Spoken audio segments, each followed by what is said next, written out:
Assalamualaikum warahmatullahi wabarakatuh. My name is Syasya Umairah binti Zazlan. So in this video, I want to talk about social stratification, which I will share with you guys the similarities or differences of life experience and background between my life and my subject by using the social stratification concept. So, my subject is the extended family members. I chose my uncle, which is Siddiq Muhammad Zain, as my subject. So, in this video, I want to talk about 7 social stratification concepts that I chose. So, without wasting our time, let's get started. So, for the first concept is form of stratification. So, we have 4 main form of stratification, which is slavery, caste system, feudalism or estate, and the last one is social class. For my uncle, he's described that he's in the middle class because my uncle worked as a Grab driver. So he is someone that when he want to buy something, he will think about the price first, like how is it expensive or not. And then he also, when he is growing up, his interaction is not only limited to only people in the same class. He also has a friend which is from the high class, low class, middle class, so he friends with everyone. My uncle also has said that he had witnessed someone in the society which going through the estate system, which is the feudal one. I think it's also same for me. I am the middle class because I think I am someone that when I want something, I can't straightly just buy it. I need to think first whether should I buy it or not, whether my money should be enough or not, or when I want like some expensive, I need to save the money first to buy it, not just directly go buy it at the shop. But even though I am the middle class, I'm not only interact with someone in the same class as me, I also interact with other people with a different class, like high class or low class. I can be friend with everyone. Like I have one friend that from the high class, I also have one friend from the lower class, so I can interact with everyone with the different class. And I want to add, and for me, I've never seen any other form of stratification like slavery or estate. Because I think in this era we're only living in the social class. Okay, next is the second concept, which is the class consciousness. So class consciousness basically like people look into the class. So for my uncle, he's never been experienced of like discriminated because of his social class. And for my uncle, he also said to me that he think that his generation is more class consciousness than my generation because old people tend to judge someone like from their outside. Like he said to me that, for example, his wife, that is my aunt, she always tend to judge person based on like education or job. Like for example, when their son brings someone to their house, and my aunt will look like how she dress, and also if she study, what she's studying, and also if she work, what are the job that the person do. So he will look on that thing. So for example, like when my aunt see like the person is dressed up in a fashionable way, in a stylish, my aunt will have like a perception that, oh, she is from the high class, or she is rich people. As for me, I think I have a little bit of class consciousness because sometimes I tend to look people like what they are using. For example, if I see someone that using an iPhone that is the latest one, I would say like she or he are from the upper class. Yeah, because based on what they're using, I think that they are from the upper class. And when I see that, my self-esteem become a little bit low because I can't use what they are using. But when I think again, I should be grateful what I have right now, and I should believe that in the future maybe I can also be like them. So for the third concept is the false consciousness. So basically false consciousness is like a kind of mindset which you see yourself that is not your true self. So for my uncle, when he worked as a bank clerk, he said that the work really reflect who really he is, because he has passion like to do the job. He loved that job, so he thinks that the work really reflect about who really he is. Plus, my uncle said to me that if he lose that position, he will feel like he will be less important, because for him like the position is like something that he can be proud of, like something that he has a power of. So if he lose that position, he will feel less important. As for me, I think I have false consciousness because sometimes I tend to make myself in front of others like I don't have any financial problems. For example, there's one time when my friends asked me to join the group order for like ordering a bag.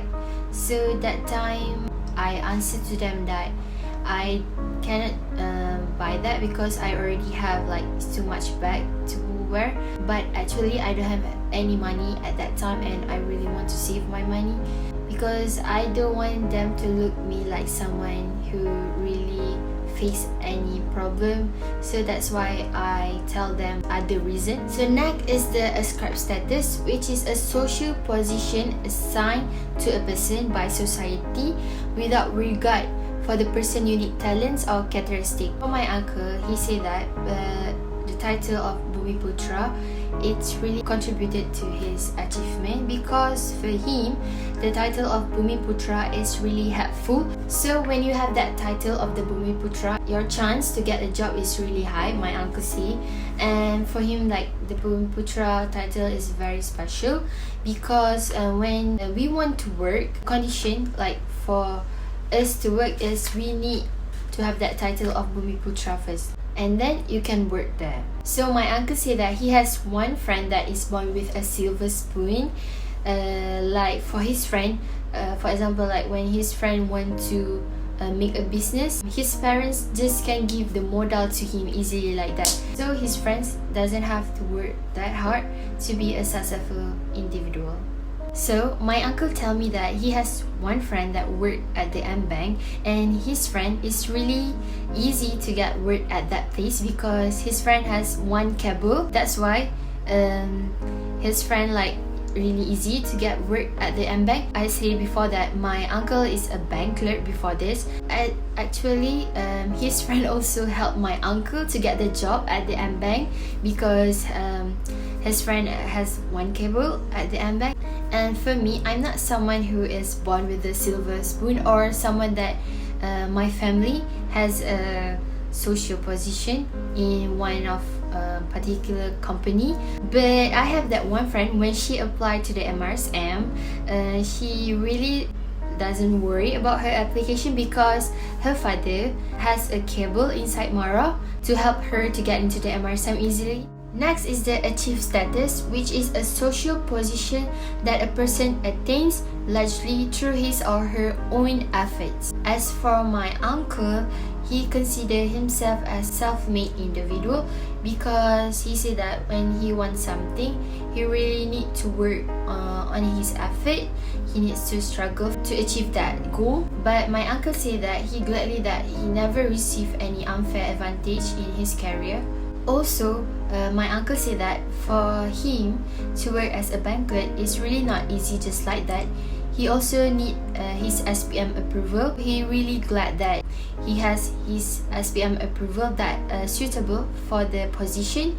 And also for him to work as a bank clerk, he also need to make some effort.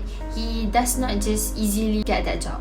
So for me, I think I also someone who need to struggle or need to make my own effort if I want to earn something. Like for example, if I want to apply for a particular job, I need to prepare for the job. For example, when I want to apply for that particular job, I need to go through the interview session. I need to make a little bit study research regarding the background of the company. It's not just simply I can just get into the company just like that. I need to make my own effort to get that job. So I also consider myself as a self-made individual. And also I have a particular skill, like for example, I am a really meticulous person and also good in a teamwork. When I have this skill, it's also helped me to achieve something. Next is the prestige. So prestige is the respect and administration that an occupation holds in a society. And as for my uncle, he said to me that he's not the type of person that is choosy when it comes to job. He really can work as long as the salary is really suitable with his eligibility. My uncle say back then before, profession that has more prestige than bank clerk is high-ranking people, which is someone who work as an officer. I had asked my uncle what are the factors that he should consider when deciding on a profession other than prestige. He answered that other than prestige, we also need to have that passion in doing that job, because if we don't have that passion in doing that job, it can lead us to stress or can affect us in the future. And also we need to look at the environment of the workplace, because this also can be very important for us because we are gonna work there. As for me, I think that prestige really influence on deciding profession, because when I decide my ambition to be what, I will search up for occupation that has a high prestige, a high salary, and something that people look up to. So for the last concept of the social stratification is the social mobility. Social mobility is movement of individuals or groups from one position in a society stratification system to another. So for social mobility, there has many types of social mobility, but from my uncle's experience, he had experienced intragenerational mobility, which is changes in social position within a person's adult life. Back then, before in 2011, my uncle has worked as a marketing officer at one corporation, and then he quit from that job and decided to open a business, but unfortunately the business does not end well. After that, he becoming a Grab driver. So from this, we can call this as downward intragenerational mobility. Yeah, I believe that's the end of the video regarding the social stratification concept between my life experience with my uncle. So thank you for watching and bye bye.